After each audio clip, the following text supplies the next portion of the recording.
India TV YouTube channel को subscribe करें और बेल आइकन दबाएं।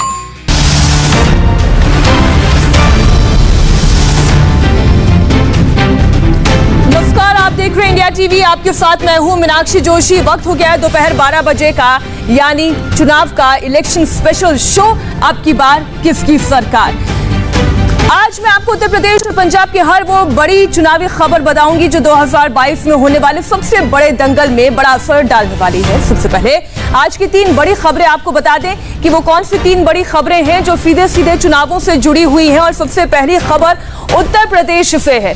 पहली बड़ी खबर, मिशन 2022 के लिए योगी आदित्यनाथ का नया चैलेंज निषाद फैक्टर है। जी हां, उत्तर प्रदेश चुनाव में बीजेपी के लिए निषाद जरूरी है। ये सवाल उठ रहे हैं कि क्या निषाद नाराज है भारतीय जनता पार्टी से, और अगर वो नाराज है तो फिर उन्हें मनाने की बीजेपी कवायद क्या कर रही है। बीजेपी को निषाद पार्टी के एक अल्टीमेटम के बाद अब योगी आदित्यनाथ क्या करेंगे, कैसे मनाएंगे, इस पर हमारी नजर रहेगी। और निषाद पार्टी का पूरा फैक्टर और निषाद जाति कितनी महत्वपूर्ण आगामी विधानसभा चुनावों के लिए, वो भी आपको समझाएंगे। और दूसरी बड़ी खबर पंजाब से आ रही है, जहां मंत्रिमंडल में फेरबदल अब लगभग तय हो चुका है। 3 डिप्टी सीएम का फॉर्मूला सामने आया है, लेकिन कैप्टन के ये 3 डिप्टी सीएम आखिर होंगे कौन, ये बड़ा सवाल है। और अब तीसरी बड़ी खबर भी पंजाब से है, क्योंकि अरविंद केजरीवाल मिशन पंजाब पर हैं। जी हां, वो पंजाब जाने वाले हैं। मकसद क्या है, क्या चाहते हैं, इस पर भी हम आपको देंगे जानकारी। अरविंद केजरीवाल की नजर दिल्ली के बाद अब पंजाब पर है। पंजाब में क्या तैयारियां हैं आम आदमी पार्टी की, इस पर भी करेंगे हम चर्चा। लेकिन सबसे पहले बात हम करेंगे आज की सबसे बड़ी खबर की, जो उत्तर प्रदेश से जुड़ी हुई है। यूपी चुनाव से पहले मुख्यमंत्री योगी आदित्यनाथ के सामने एक नया चैलेंज है। निषाद पार्टी ने बीजेपी को एक अल्टीमेटम दे दिया है। बड़ी खबर यह है कि यूपी चुनाव से पहले योगी आदित्यनाथ को यह चैलेंज निषाद पार्टी के अध्यक्ष संजय कुमार निषाद ने दिया है। और इसका बड़ा बयान आप बता दें कि हमारे मुद्दे अगर नहीं सुलझाए गए तो 2022 में बीजेपी की जीत मुश्किल है। ये एक महत्वपूर्ण बयान। संजय निषाद ने आगे ये भी कहा कि अगर निषाद पार्टी दुखी हुई तो बीजेपी खुश नहीं रहेगी। अब उनके इस दावे में कितना दम है और योगी आदित्यनाथ के लिए निषाद फैक्टर कितना जरूरी है, ये हम आपको समझाएंगे। लेकिन पहले सुनिए संजय निषाद ने अपने इस बयान से कैसे बीजेपी की चिंताओं को बढ़ा दिया। हम लोग कांग्रेस सपा बसपा सबको वोट दिया, सबने छला था। 2019 में मोदी जी के साथ आया, सपा बसपा एक हो गई, लेकिन फिर भी हमारे वोट इतने थे कि मैं मोदी के साथ 40 सीटों पर मैं बेहतर प्रदर्शन करा जिताया। 65 सीटें भाजपा जीती। सरकार ने और बड़ी शीर्ष नेतृत्व से हमसे कहा था, भाई देखो राष्ट्रीय मुद्दे बड़े बड़े हैं, हल करने के लिए हमें समय दे दो। धारा 370 और तमाम है, और फिर हम आपके मुद्दे को हल करेंगे। लेकिन 2 साल बीत गए, वो हुआ नहीं, तो मेरा समाज आंदोलित हो गया और गुस्से में आ गया कि भैया जैसे कांग्रेस ने धोखा दिया, सपा ने दिया, बसपा ने उसी तरीके से ये कर रहे हैं। वादा किया था भाजपा ने कि हम मंत्रालय देंगे आपको, आप अपने समाज की सेवा करो। अगर हमें आप मंत्रालय दिए होते तो शायद इस तरीके से घटनाएं उत्तर प्रदेश में नहीं हो पाती, और इस तरीके से हमारे समाज के साथ कानून बना के अन्याय नहीं कर पाते ये अधिकारी, जो कर्मचारी जो वोट को खराब किए हैं। तो पूरी बात को नड्डा साहब ने सुना, अमित शाह ने सुना। ये संदेश जल्दी पहुंचा दीजिए, नहीं तो 2022 बहुत कठिन हो जाएगा। भाई निषादों को दुख देकर भाजपा सुख नहीं प्राप्त कर सकती है। और अब भारतीय जनता पार्टी को अगर सुख चाहिए तो उन्हें संजय निषाद को मनाना होगा। अपने बयान में संजय निषाद ने जिन 2 मुलाकातों का जिक्र किया है वो 10 दिन पहले हुई है। उसकी तस्वीरें भी अब हम आपको दिखाते हैं। इसी मुलाकात का जिक्र 10 जून की तारीख, जब अमित शाह ने इन पार्टी के नेताओं से बात की। आप देख रहे हैं सिद्धार्थनाथ सिंह भी इस तस्वीर में नजर आ रहे हैं। जो 2 मुलाकातें हुई है वो पहली है संजय निषाद अमित शाह से मुलाकात करने पहुंचे, जबकि 15 जून को बीजेपी अध्यक्ष जेपी नड्डा से मुलाकात हुई थी। और इस मुलाकात के बाद निषाद पार्टी का दावा था बीजेपी के साथ उसकी ट्यूनिंग बहुत अच्छी बन रही है। लेकिन अब अगर तेवर बदल गए हैं, संजय निषाद के सुर बदल गए हैं, तो इसके पीछे वजह क्या है? क्या ये प्रेशर पॉलिटिक्स की टैक्टिक्स है? ये समझना होगा। अब हम आपको बताते हैं कि योगी आदित्यनाथ के यूपी में निषाद फैक्टर के मायने क्या है। दरअसल उत्तर प्रदेश में 135 विधानसभा सीटें हैं जहां पर निषाद जाति के वोटर्स ड्राइविंग फैक्टर हैं। आप देखिए 135 विधानसभा सीटों पर इनकी सीधी सीधी पकड़ है। जीत और हार का फासला तय करते हैं निषाद जाति के वोटर्स।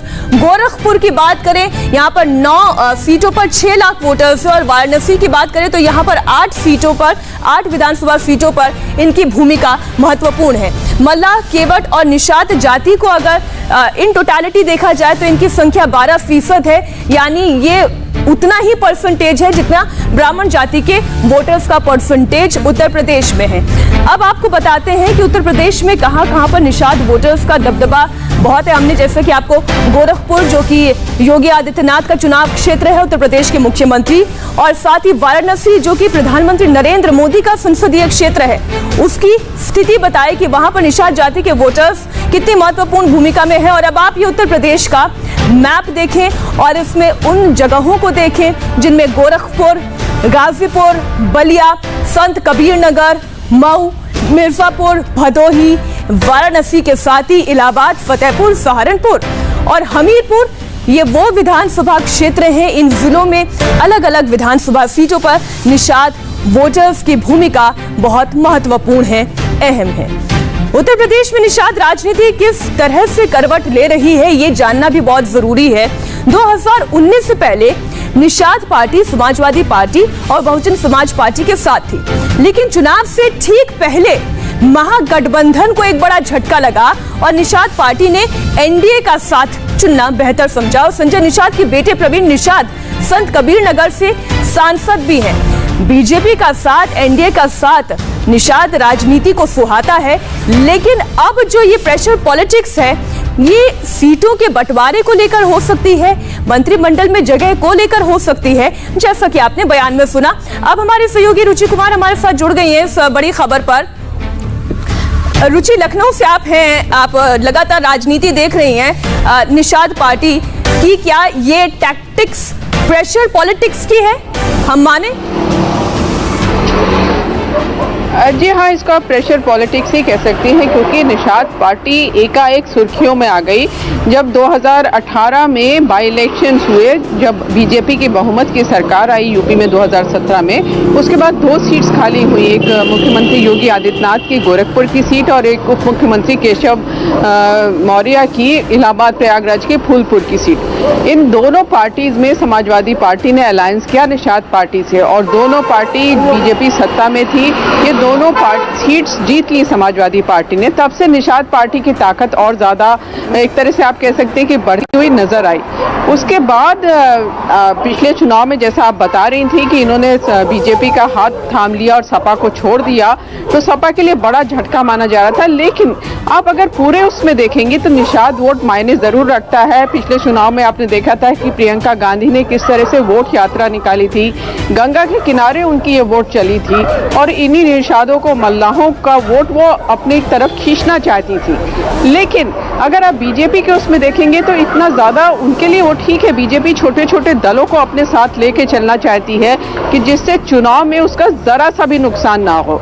तो निषाद पार्टी को भी वो अपने से अलग नहीं करना चाहती है। लेकिन अगर निषाद पार्टी ज़रूरत से ज़्यादा मांगेगी तो बीजेपी लगता नहीं है कि उनके प्रेशर में आएगी। मीनाक्षी, लेकिन योगी आदित्यनाथ के पास फॉर्मूला क्या हो सकता है उन्हें मनाने का? क्योंकि मंत्रिमंडल में जगह देना तो आगे की बात है, वो तो सरकार बनने पर होगा, लेकिन सीटों के बंटवारे में तो भूमिका उन्हें तय करनी होगी। देखिए, जो विधानसभा की सीट है वो तो चुनाव अगले साल फरवरी में है। ऐसा कहा जा रहा है कि निषाद पार्टी अभी जो जिला पंचायत अध्यक्ष है उस पर भी अपना दावा ज़्यादा ठोक मांग रही है और बीजेपी और मुख्यमंत्री योगी आदित्यनाथ उतना देने को तैयार नहीं है। तो राजनीति में इस तरह की प्रेशर टैक्टिक्स अपनाई जाती है। नेता एक तरह की धमकी देते हैं और बार्गेन फिर उसमें होता है और थोड़े पे, कम पे या ज़्यादा पे राजी हो जाते हैं। तो ये देखना होगा कि आने वाले दिनों में बीजेपी किस तरह से रूठी हुई निषाद पार्टी को मनाती है। बिल्कुल अकोमोडेट करती है। शुक्रिया रुचि, पूरी जानकारी के लिए आपका। आप लगातार नजर बनाए रखें। और अब हम उत्तर प्रदेश। नमस्ते, मैं हूं मीनाक्षी जोशी। वीडियो और खबरों से अपडेट रहने के लिए India TV YouTube channel subscribe करें, बेल आइकन दबाना ना भूलें। जुड़े रहें इंडिया टीवी के साथ।